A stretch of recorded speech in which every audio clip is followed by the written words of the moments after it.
Thank you for listening to the Chronicles of Christendom, a survey of medieval literature, by me, Mom Chilo. This podcast is dedicated to bringing light to medieval stories and viewing them from a traditional Christian perspective. I hope you enjoy this episode.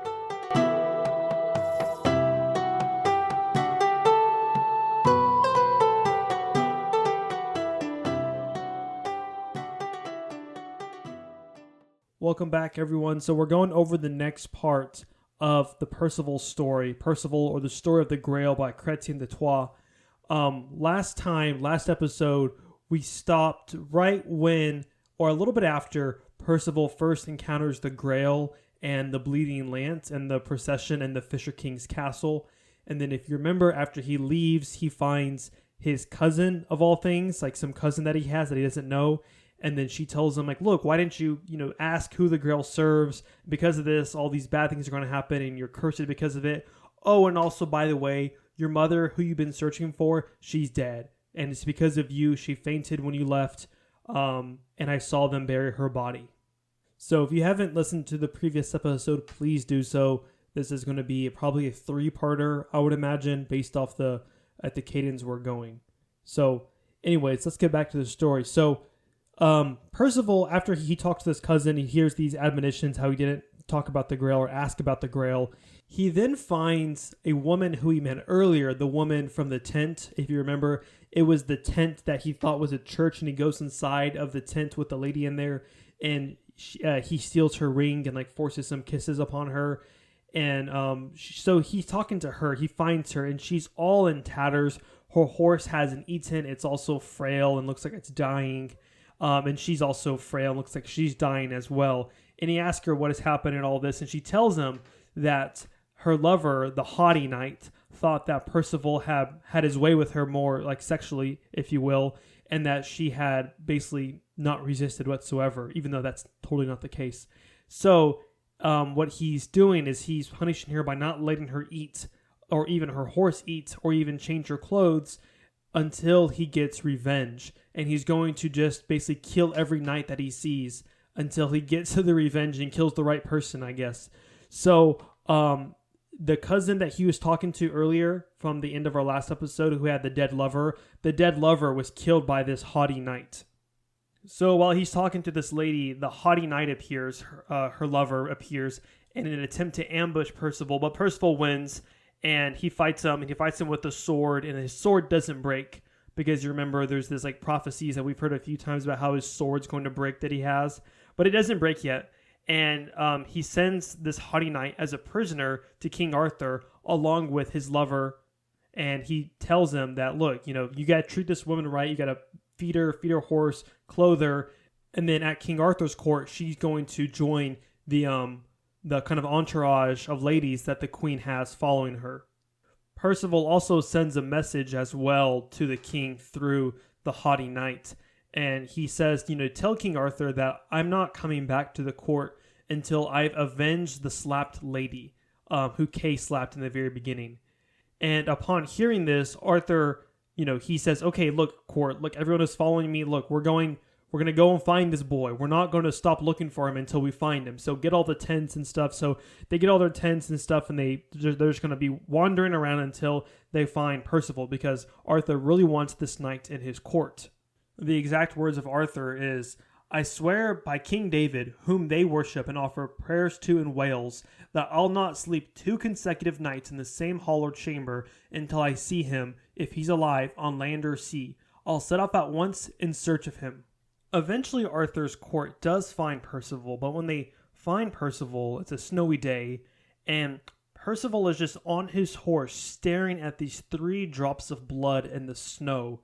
So these drops of blood, they came from this goose that was attacked by a hawk, and the drops of blood, it says, resembled the blush of his lady's face. So this is Blanchefleur from the last episode who we encountered.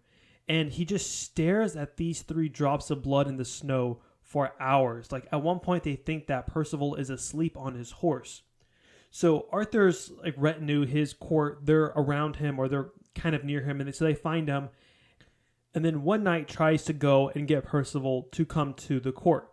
And he tries basically to joust against him, but Perceval just knocks him off his horse with his lance when he tries to come to him.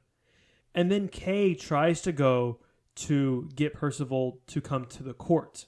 So Kay rides up to Perceval, and it says, Kay shouted to him from afar, "Vassal, vassal, come to the king. You'll come, upon my word, or you'll pay for it dearly." When Perceval heard this threat, he turned his horse's head and urged it to a full gallop with his steel spurs. Each was eager for victory, so they met with unrestrained force. Kay struck him, putting all his strength behind the blow, and his lance split like bark. Perceval did not flinch, but struck upon the boss of Kay's shield. He threw him down hard upon a rock, dislocating his collarbone and breaking the bone of his right arm between the shoulder blade and elbow as if it had been a dry twig, just as the jester had often foretold would happen. The jester's prophecy was perfectly true. Kay fainted from the pain, and his fleeing horse trotted straight for the tents. The Britons, so this is the people at Arthur's court, saw the horse returning without the seneschal. Squires rushed to their horses, and knights and ladies began to stir. When they found the seneschal in a faint, they all thought he was dead. Then all the lords and ladies began to mourn for him most deeply. So Kay tried to joust against Perceval, and Perceval knocked him off his horse and put him into a faint, and people thought that he was dead, but it turns out he's not faint, but he did have his arm broken, and his shoulder, it looks like, was dislocated from his collarbone. And this fulfills the prophecy that the jester said regarding Perceval and Kay. So now Gawain tries his attempt to get Perceval to come to the court. And this time he has a lot more tact about him. He understands that Perceval is kind of like a sensitive young man. He just kind of needs to be in his emotions sometimes. So he's not going to try to fight him. Rather, he just goes up to Perceval and he waits for Perceval to be out of his thoughts. And then he talks to him and says that he should come back to the court. And then he just kind of goes back to the courts with Gawain. So Gawain, again, showing a lot of chivalry here. But the real reason why Perceval is willing to go back to the court is because he has fulfilled his promise that he won't come back to the court until the maiden that Kay slapped has been avenged, and Perceval sees him beating Kay in a joust as honoring the maiden. And when Perceval comes back, there's a lot of fanfare. There's a lot, huge festivities. Arthur's very happy. It says that they feasted for 3 days, but on the third day, there's this ugly lady who comes on this meal to Arthur's court. And she's about to put a damper on everything. So the story says, she greeted the king and all the assembled barons except Perceval alone, to whom she spoke from her tawny meal. "Ah, Perceval, fortune is bald behind and hairy in front. Cursed be anyone who'd greet you or'd wish you well, for you didn't catch hold of fortune when you met her." So the idea here is that fortune, since it has hair in the front but not behind, is that you can grab fortune by the hair before it passes you, but once the wheel of fortune passes you, there's no hair from behind to grab, and it's too late for you. She continues, "You entered the castle of the Fisher King and saw the bleeding lance, but it was so much effort for you to open your mouth and speak that you couldn't ask why that drop of blood flowed from the tip of the white shaft. And you didn't ask or inquire what rich man was served from the Grail you saw. Wretched is the man who sees that the propitious hour has come but waits for still a better one. And you are that wretched man, for you saw that it was the time and place to speak, yet you kept your silence. You had plenty of time to ask. Cursed be the hour you kept silent since. If you had asked, the rich king who is suffering so would already be healed of his wound and would be ruling in peace over the land he shall now never again command. And do you know the consequence of the king not ruling and not being healed of his wounds? Ladies will lose their husbands, lands will be laid waste, and maidens will remain helpless as orphans. Many a knight will die. All these troubles will occur because of you." So this is a similar thing that Perceval's cousin told him. However, this time she's being a bit more direct about Perceval's woes here. And then after speaking to Perceval, she turns to the king. "King, do not be offended if I leave, for tonight I must find lodgings far from here. I don't know whether you've heard tell of the Proud Castle, but that's where I must go tonight. In that castle there are 566 worthy knights, and you may know for certain that there is not one who lacks the company of his sweetheart, a fair and courtly noble lady. I tell you all this because no one going there will fail to find a joust or contest. Anyone wishing to perform deeds of chivalry will find opportunities there for the asking. And should anyone wish to be esteemed the best knight in all the world, I believe I know the exact spot, the very piece of earth, where he could best win that honor if he were bold enough to attempt it. There is a damsel besieged on the peak below Montclair. Whoever can lift the siege and free the maiden will win great glory. If God grants him good fortune, he will garner all praise and be able to gird on without fear the sword with the strange straps. Then the damsel, having said all she was pleased to say, ceased speaking and left without another word. So here she's kind of giving a quest to the court. She's saying, look, there's this great opportunity for you to prove that you are the best knight, anyone who's listening. And here's where it is, just kind of laying out a possible quest someone can take. And she mentions this sword with the strange straps. It's not clear if this is the sword that was gifted to Perceval in the Fisher King Hall, because if we read the description, I'll go back and read it. It says, the Lord, so the Fisher King, invested the stranger, Perceval, among them with the sword by placing its straps, a great treasure in of themselves, over his shoulders. So it does mention the straps specifically about the sword that Perceval was given, but it's not clear if this is the same sword, and we don't see the conclusion of any of these storylines, really. There's not really any further mention of this sword. But upon hearing this lady's quest that she lays out, Gawain, it says, leapt up and said that he would go and do all in his power to free the maiden.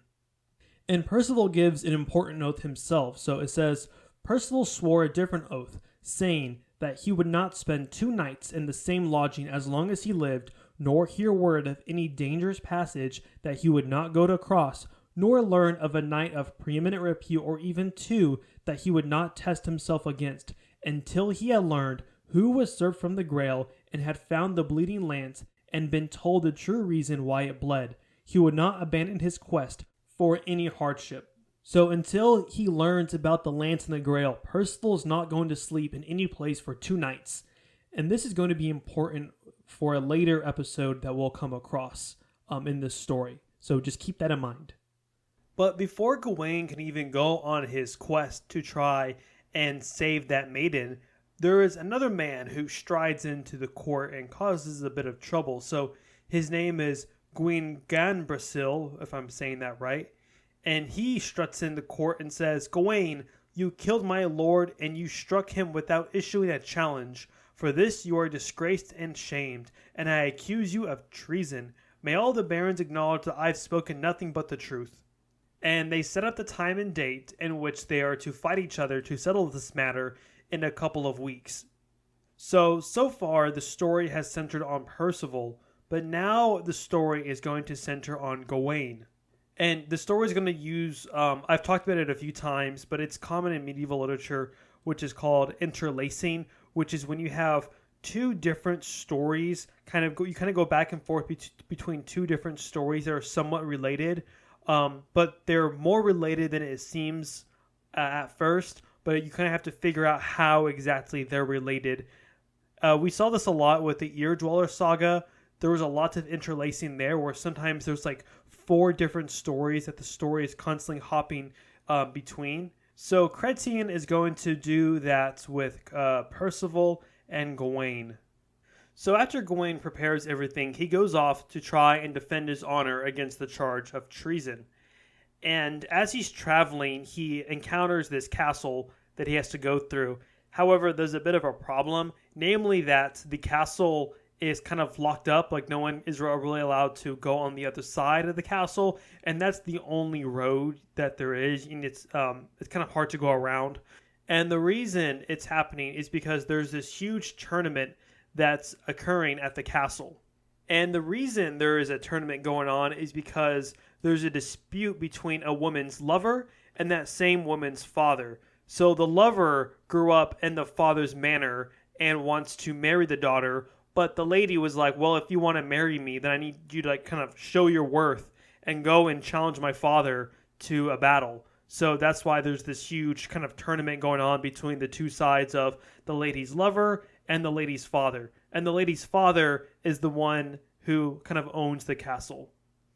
But Gawain, even though he has all of his armor and has some squires with him, he's not going to participate in this tournament because he doesn't want to hurt himself before he goes and fights against the charge of treason.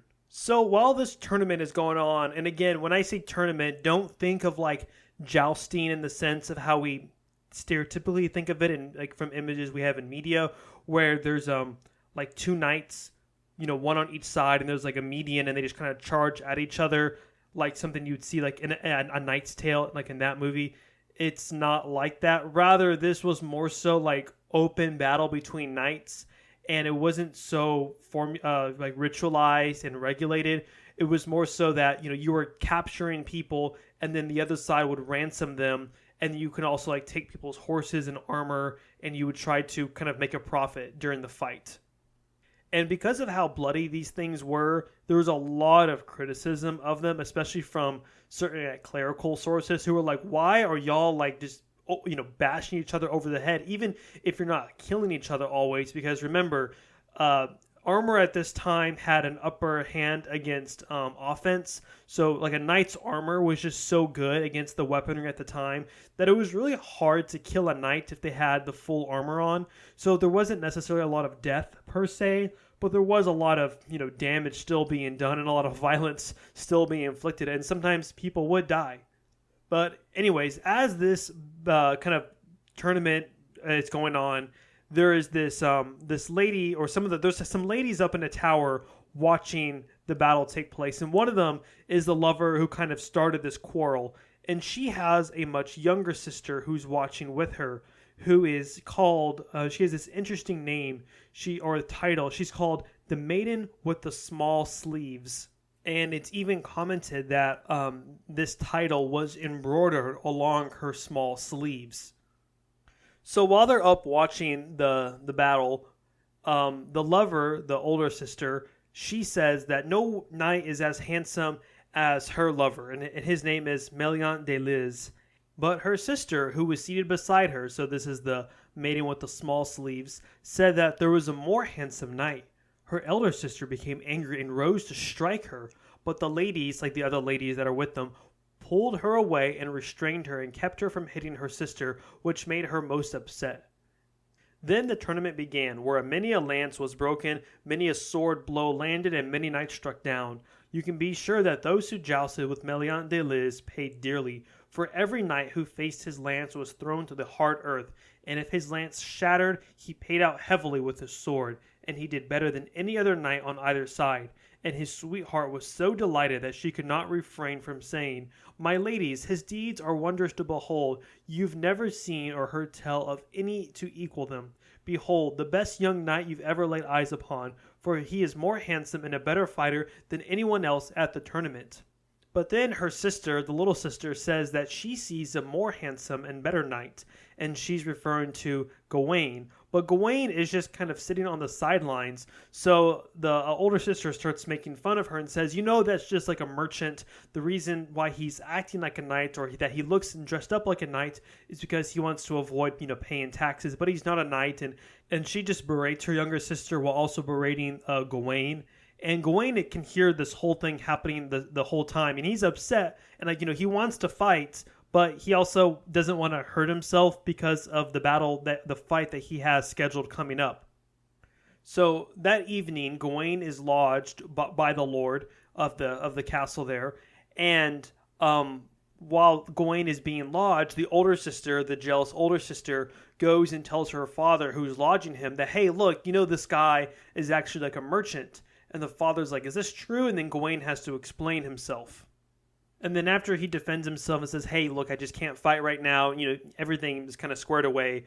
And then as Gawain is turning to leave to his lodgings, the little sister, the maiden with the small sleeves, comes up to him. And this is how the story reads. At this, the lord turned to leave. But as he was leaving, he saw his younger daughter coming the other way. She immediately clasped my lord Gawain's leg and said, "Good my lord, listen to me. I have come before you to lay claim against my sister for having hit me. Uphold my rights, if you please." My lord Gawain, who did not understand what this was about, remained silent. but he placed his hand upon her head, and the girl grasped it and said, I tell you, dear sir, that I lay claim before you against my sister, for whom I bear no love or affection, because today she has caused me great shame on your account. And I got to note here that it's obvious here that this younger sister, the maiden with the small sleeves, is supposed to be like a child, or at least like not of marriageable age. Like the way that she's described, as you'll see, she's very obviously like a younger girl. So I'll continue here. And this is what to me, my pretty, answered Gawain. What rights can I uphold for you? The lord who had taken his leave heard his daughter's request and said, Daughter, who instructed you to come and make your claim before knights? And Gawain said, My good sir, is she your daughter then? Yes, but don't pay any attention to what she says, said the lord. She's a child, a silly, foolish thing. Indeed, said my lord Gawain, then I'd be very ill-mannered not to do what she wants. Tell me at once, my sweet and noble child, what rights I can secure for you against your sister, and how. Sir, just for tomorrow, if you please, you could bear arms in the tourney for love of me. Tell me, dear friend, if you have requested anything of a knight before. No, my lord, don't pay any attention to what she says, said her father. Don't listen to her foolishness. But my lord Gawain replied, Sir, as God is my helper, she has spoken well for such a little girl, and I'll not refuse her request. Rather, since it pleases her, I'll be her knight for a while tomorrow. So, despite not wanting to get hurt, Gawain is going to participate in the tournament. And we're going to see how women become Gawain's weakness. Like, even though he's like the best knight, like if you remember when we read Eric and Enid, back early, like almost like a year ago now, Eric was said to be the best knight, second only to Gawain. So after Gawain promises that he's going to fight, her father tells her that she needs to give him some sort of token. And she says it can be your wimple, and the wimple is like, it's like a medieval head covering. Or you can give her your sleeves as a sort of token of affection. And normally, like the knight, if they're given this token, they would wear it around their arms and then fight with it as a sort of token. However, the little girl replies, But my sleeves are so little, I wouldn't dare send them to him. I'm afraid that if I sent him one, he wouldn't think much of it. My daughter, I'll see to this, said her father. Now don't fret, for I'm glad to do it. And then the story goes that her father then took a piece of red samite, so like a type of, expensive cloth, taken from one of his coffers, and ordered a long, wide sleeve be made from it. Then he gave it to his daughter to give to Gawain.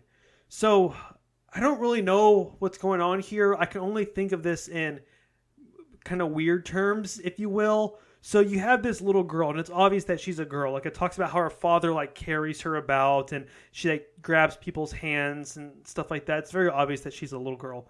And she has these little sleeves, and she wants to give it to the knight, but she can't because they're too little or something.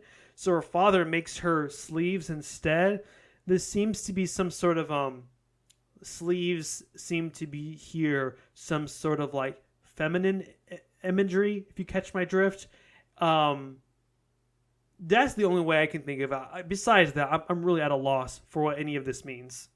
But anyways, Gawain gets the sleeve, wraps it around his arm, and then he participates in the tournament the next day, and he just absolutely dominates because he's Gawain, and he sends all these horses as gifts, and he even unhorses the older sister's lover. And because the tournament is now over, thanks to Gawain, the gates now are open, and Gawain can leave. And then as Gawain is leaving, the little maiden, the maiden with the small sleeves, comes up to him and kisses his foot. And Gawain is really confused about what this means. He's like, why did you do that? And she's like, so you'll always remember me, or something like that. So again, I just love this character, the maiden with the little sleeves. It's even funny when she's juxtaposed to her sister, because her older sister, calls her the maiden with the little sleeves. She's like, what are you doing with my sister, the maiden with the little sleeves? And I'm just imagining her sister actually calling her that mouthful of a title. Anyways, there's a couple of questions that get raised with this story or this episode. So one of them is why does Gawain fight in the tournament, right? So he doesn't want to be hurt. And that's his excuse for not fighting. But then this little girl, of all things, comes up to him and says, fight for me. And he's like, okay, I'll do that. I'll risk getting injured. Some people have interpreted this as this being Gawain's like rashness and like kind of stupidity. And even though he's a great knight, not always the brightest thinker, kind of going to the point that I talked about how his weakness is women. There is another side of this. I think you could argue that Gawain knows that he's not going to be able to leave until this tournament is over. So he thinks that he can just wrap up this tournament. There's definitely a couple of schools of thought on this issue. I also need to point out how this section, this in the Gawain story, correlates to the Perceval story. So if you remember in the Perceval story, when Perceval first enters Arthur's court, there is like a maiden and there's like this jester there who both, say these highly praised things about Perceval, even though he's just some Welsh kind of country bumpkin who struts into the court with the horse, right? They still kind of prophesy that he is going to be this great knight. And then Kay slaps the maiden, and then he he kicks the jester into the fire. Now going back to the Gawain section, where you have the little girl, the girl with the little sleeves, who prophesies that this knight, who's not even fighting, is actually the greatest of all the knights and is a great knight indeed. She gets slapped by her her older sister. And in both stories, they're proven to be correct. So now Gawain is able to leave, and he stumbles upon this castle. And in the castle, there's a nobleman of sorts who meets him, and he greets him, and then he takes him to his sister's, who's also like a noble lady. Her sister has like this tower that she lives in, I guess. And, she basically says, hey, sister, give Gawain hospitality. Or he doesn't know his name is Gawain, because if he did, that will cause some issues, as we'll see. But he says, hey, give this knight some hospitality. And so then the guy leaves, and it's just Gawain and this guy's sister. And once Gawain is left alone with this woman, he just starts kind of like macking on her. And as they're getting to know each other, shall we say, a certain man walks in on them. And if it wasn't awkward enough, this is what he has to say. Woman, shame on you. May God destroy and damn you, for you are letting yourself be caressed, hugged, and kissed by the man whom you should most hate in all the world. Foolish, unfortunate woman, you're behaving in accord with your nature. You should be pulling out his heart with your hands rather than your lips. If your kisses have touched his heart, you've lifted his heart from his breast. But you would have done much better to have ripped it out with your hands. That's what you should have done if a woman could do anything right. Because the man seated beside you killed your father, yet you're kissing him. As long as a woman can have her pleasure, she doesn't care about anything else. So this is where Gawain was supposed to meet to, defend his honor against the charge of treason. And this woman that he's with is the daughter of the man that he killed. And that man was also the former lord of the town that he's in. And now outside of the tower, a mob is forming of the townspeople who have heard news of Gawain and how he killed their former lord. And there's a kind of comedic trope employed here where the townspeople, in their rush to join the mob, they just grab whatever is next to them. So while some of them have actual weapons, others just have things like a basket or like a door that they're carrying. So Gawain quickly armors up. And it said that instead of using his shield, he just uses a chessboard as a shield. And it's also mentioned how he has his sword named Excalibur with him.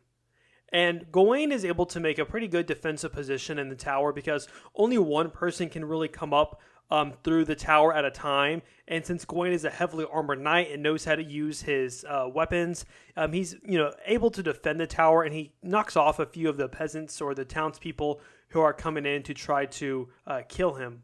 And then once they realize that they're not going to be able to fight him conventionally, they just start digging underneath the tower in order to try to collapse the tower on the two. And then finally, Gwynbrasil, the person who accused Gawain of treason, is able to stop the mob with the help of the king whose father he had earlier killed. However, they are in a bit of a predicament because they have given Gawain hospitality, and they think it would be impolite if they were then to just kill him after he had been given hospitality.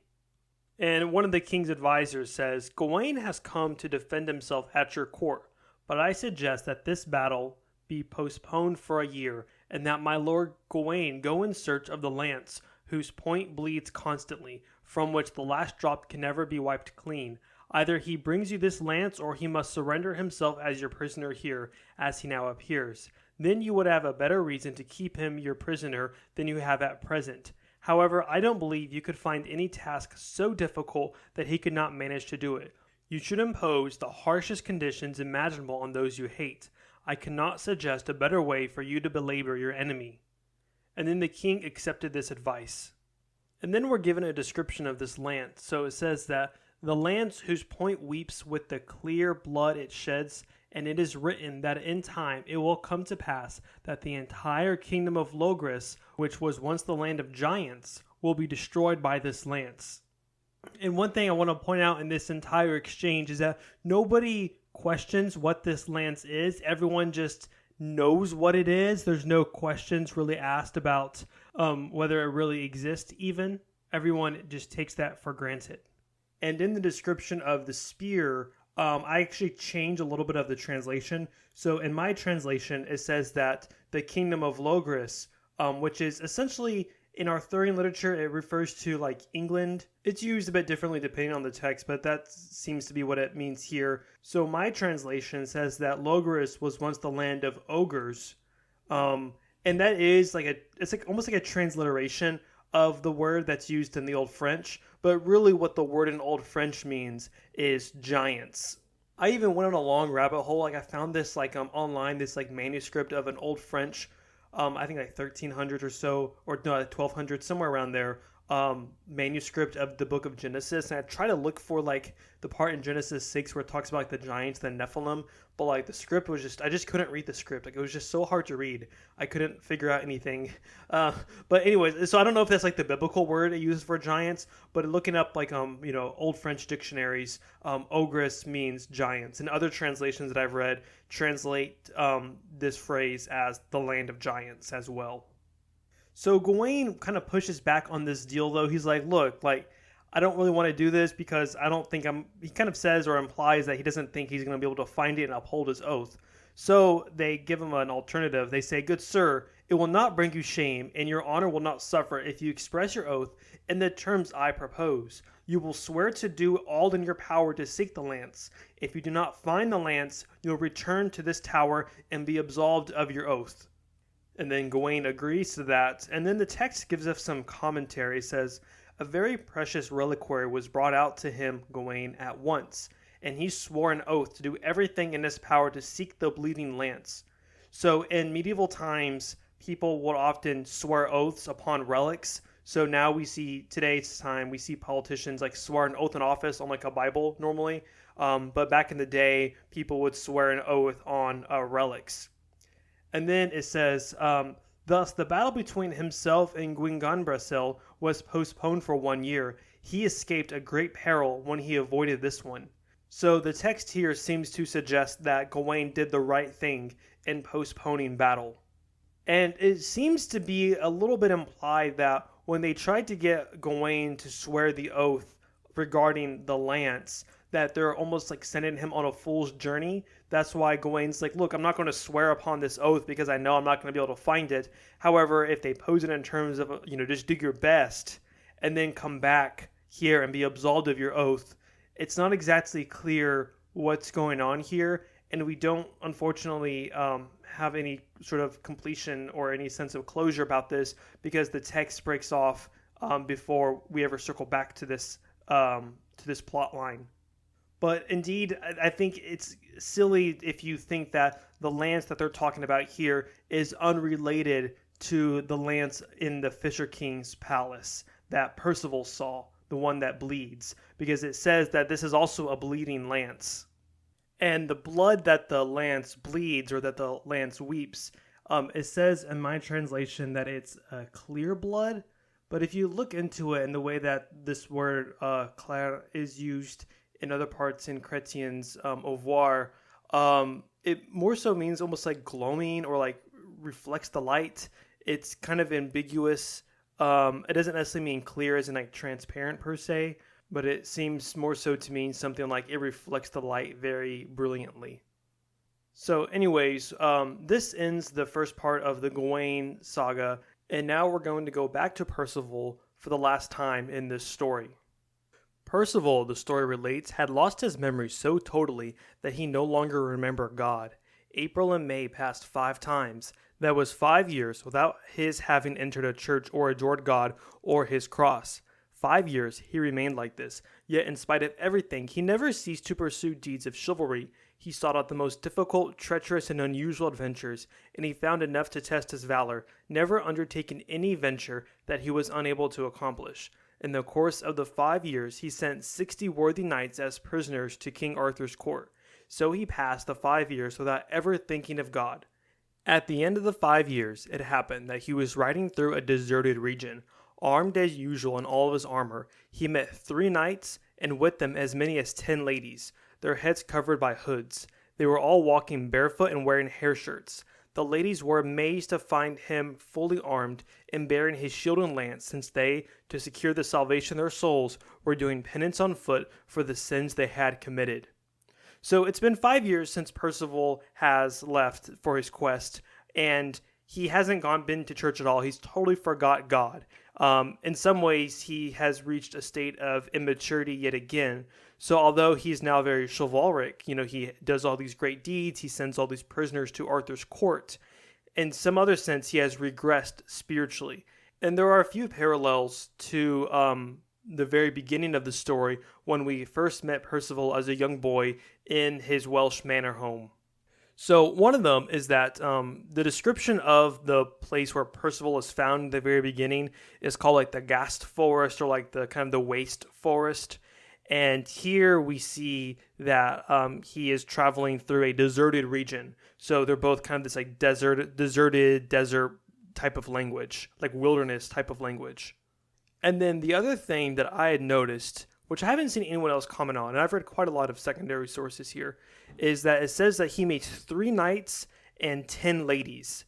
And if you go back to the very beginning, when the knights encounter Perceval and they're looking for some knights and ladies, if you add all the numbers up, he encounters, or in total, there was 3 ladies that they were looking for, and there was 10 knights. So the gender has kind of been reversed here. I don't know if that's intentional. Maybe it's coincidence, but I think it's intentional. And these penitents that he finds, they have clothing that bears a stark resemblance to the clothing that Perceval had, that his mother gave him right when he left to become a knight. So it says that their heads are covered by hoods, and that was one of the things that Perceval's mom gives him. And they have these hair shirts that they're wearing. And the hair shirts resemble a lot like the buckskin clothing that his mom gave him as well. So these penitents come up to Perceval and they're like, "Hey man, why are you wearing all this stuff? Why do you have arms? You know it's Good Friday. Like, don't you know that? Everyone knows that." And Perceval's like, "What exactly is Good Friday?" So the penitents kind of give him a brief crash course, or a brief catechism, a little catechism on Christianity and the significance of Good Friday. And they tell him that every good Christian should be doing penance on this day. And they also tell him that all these penitents just came from a hermitage nearby, and there was like a holy hermit who hears confession. And Perceval then asks where that hermitage is, and then he goes to that hermitage, and there's a little chapel, like a church that he goes into, where they're doing the Holy Friday service. And Perceval begins weeping for his sins, and he takes off his armor, and then the hermit sees him in his contrition, and he, kind of beckons him over and to hear his confession. The good hermit told him to make his confession, for he would never be forgiven if he did not first confess and repent.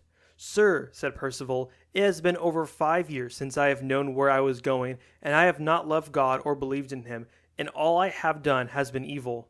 "Ah, dear friend," said the worthy man, "tell me why you acted in this manner, and pray to God to have mercy upon the soul of his sinner." So you'll note that the hermit here is called the worthy man, which is the same title or appellation that's used for the man who knights Perceval towards the beginning of the story. So Perceval starts his confession. "Sir, I was once at the manor of the Fisher King, and I saw the lance whose point bleeds beyond doubt, and I never asked about this drop of blood I saw suspended from the white iron tip. I have done nothing since then to make amends, and I never learned who was served from the Grail I saw. Since that day, I have suffered such affliction that I would rather have died. I forgot Almighty God and never implored him for his mercy, and I have not consciously done anything to merit his forgiveness." "Ah, dear friend," said the good man, "now tell me your name." And he answered, "Perceval, sir." At this word the hermit sighed, for he recognized the name, and said, "Brother, a sin of which you are unaware has caused you much hardship. It is the sorrow your mother felt at your departure from her. She fell in a faint on the ground at the head of the bridge in front of the gate, and she died from this sorrow. On account of this sin of yours, it came about that you did not ask about the lance or the Grail, and many hardships have come to you in consequence. And understand that you would not have lasted until now had she not commended you to God. But her prayer was so powerful that God watched over you for her sake, and kept you from death and imprisonment. Sin stopped your tongue when you saw pass in front of you the lance that bleeds unceasingly and failed to ask its purpose. When you did not inquire who was served from the Grail, you committed folly. The man served from it is my brother. Okay, that's some lore. Your mother was his sister and mine, and the rich fisher king, I believe, is the son of the king who is served from the Grail. And do not imagine he is served pike or lamprey or salmon. So the reason why he says don't imagine it's a sort of fish is because often the theory goes is that grails were like these shallow serving dishes, like shallow bowls that were used to serve fish in. So he says it's not fish. Rather, a single host that is brought to him in that grail sustains and brings comfort to that holy man. Such is the holiness of the Grail. So the Grail, rather than having fish, it actually has a consecrated host. It's like a communion host that's inside of the Grail. And he is so holy that his life is sustained by nothing more than the host that comes in the Grail. He has lived for 12 years like this, without ever leaving the room into which you saw the Grail enter. Now I wish to impose you penance for this sin. So we just got a lot of lore here, so let's unpack it here. So the hermit is Perceval's uncle, and his uncle's brother, so that means another of his uncles, is the man served from the Grail. And then it says that the rich fisher king, like the man who greets Perceval at the castle, that is the son of the king who is served from the Grail. So that means that the fisher king, being the son of the man served from the Grail, would be Perceval's cousin. Now there's a lot of incestuous implications here. Like if you try to do the family tree of Perceval's family, and you take into account all the implications, like the implication about how the hermit and the fisher king are probably the same person, and also the implication that Perceval's father is also the fisher king because the fisher king has the same injury that his father had, and then take into account that the hermit then must also therefore be Perceval's father, then that means that the hermit / the fisher king and his mother are brother and sister, but they're also married. And then there is the implication that since the hermit and Perceval's mother is brother to the man served from the Grail, that means that the man served from the Grail is the hermit's brother, but also he's implied to be his father as well. So there's a lot of, I try to do the family tree, it just doesn't work out. It's because it's like a circle essentially. However, there's the question of, his mother saying that his father had died, but did he really die? I mean, that's up in the air, I guess, given all the information that we've learned so far. And this isn't too surprising. These incest tropes, they're common in folklore as well as medieval literature, generally speaking, where there's a sort of hidden family sin that causes a lot of issues. But moving aside from that, the other thing that I want to point out is that the hermit tells Perceval that the sin against his mother was an unintentional sin. And this unintentional sin caused Perceval to fail at the Grail castle. And what's interesting about the nature of the sin described here is that during the 1100s, there was there was a pretty big debate in France between Peter Abelard and Bernard of Clairvaux about the nature of sin. Bernard of Clairvaux, who is a saint in the Catholic Church, he claimed that sin can either be intentional or unintentional, Whereas Peter Abelard, in his ethics and his system, he said that sin can only be done intentionally. Like unintentional sin isn't a sin.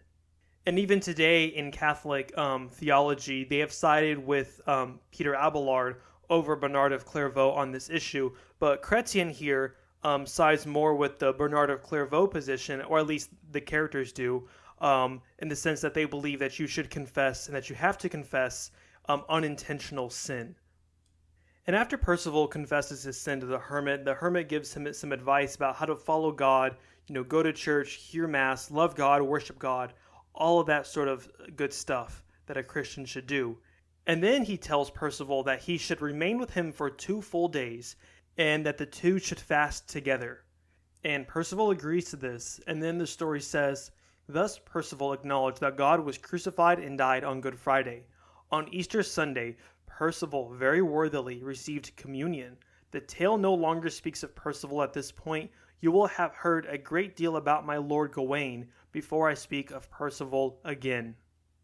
However, we will not actually hear of Perceval ever again, because the story will end before we ever get back to this thread of the story. Now, what I want to emphasize here is that he stays with the hermit for 2 days. 2 days. And if you remember the oath that Perceval swore after the ugly lady kind of yelled at Perceval in Arthur's court, Perceval said this oath, that he would never spend 2 nights in the same lodging as long as he lived, nor heard word of any dangerous passage that he would not go to cross, nor learn of a knight of preeminent repute, or even 2, that he would not test himself against, until he had learned who was served from the Grail, and had found the bleeding lance, and been told the true reason why it bled. He would not abandon this quest for any hardship. So he makes this oath, and then we see that he spends 2 nights in the same lodging place with the hermit. That implies that he has figured out who is served from the Grail, and the hermit tells Perceval explicitly who is served from the Grail. And then there's the question of the bleeding lance, and the true reason why it bleeds. So there's 2 options here. So the first one is that Perceval did not find out about the bleeding lance and why it bleeds. The second one is that he actually did. So I argue that he actually did find the reason why the lance bleeds, but it's a bit implicit. And it has to do with the fact that it's mentioned that Perceval takes communion.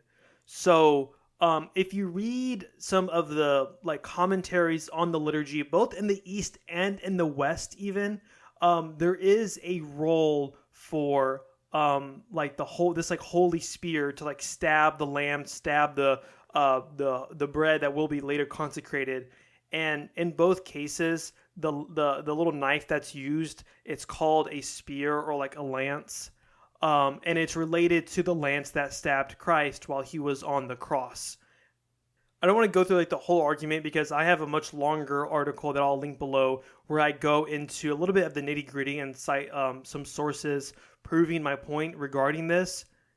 But I think that Chretien very much understands the spear to be some sort of liturgical device, or have this very deep liturgical significance, and probably thereby directly related to the stabbing of Christ in his side by Saint Longinus. And if that's the case, then you can see how it can be reasoned that Perceval does find out about why the lance bleeds. The other thing that's possible or related, there's no reason these 2 things can't both be true at the same time, is that we're told that Perceval starts viewing, or he starts attending, the Good Friday service in the hermitage. And in the Good Friday service, there is probably some language talking about, Christ on the cross, Christ being stabbed on the cross, that Perceval may have learned. And then there's an interpretation that I like. It's not really found in academic text. However, there's this movie that I really like. It's from the 70s. It's a weird movie. It's this it's by Eric Romer, the director Eric Romer from the 1970s. And he made a movie based off of this story. It's called Perceval la Gawain, Perceval the Welshman. And it's very faithful to Chretien's text. And it goes all the way up to the point that we talked about just now with Perceval where Perceval meets the hermit. But instead of Perceval taking communion, we see a passion play where Christ is crucified. And several of the characters, like the same actors that we saw in the earlier parts of the movie, are now playing roles in this passion play. Like Perceval is Christ, Mary weeping at the cross is Perceval's mother, and there's a couple other characters as well who are in there. And towards the end, one of the last scenes that we see is we see Perceval on the cross, stretched out, being crucified, and one of the characters has this spear, and it's the same spear that we saw in the movie in the procession, the Grail procession, and it stabs Perceval in the side and starts bleeding. So I really like that interpretation. Like the movie is really weird. Like it's very strange. Like I can nerd out about the movie a lot. I have a video about it on my Substack as well, where I just kind of go into some of the symbolism of the movie, how it uses these medieval tropes very well, and the imagery is just it's a very unique, shall we say. Anyways, that's all for today. We wrapped up the Perceval part, and the next part we'll finish up Gawain's story, and then we'll have wrapped up this text. So thank you so much for listening. Thank you for hearing me ramble about this text. I'll see you next time.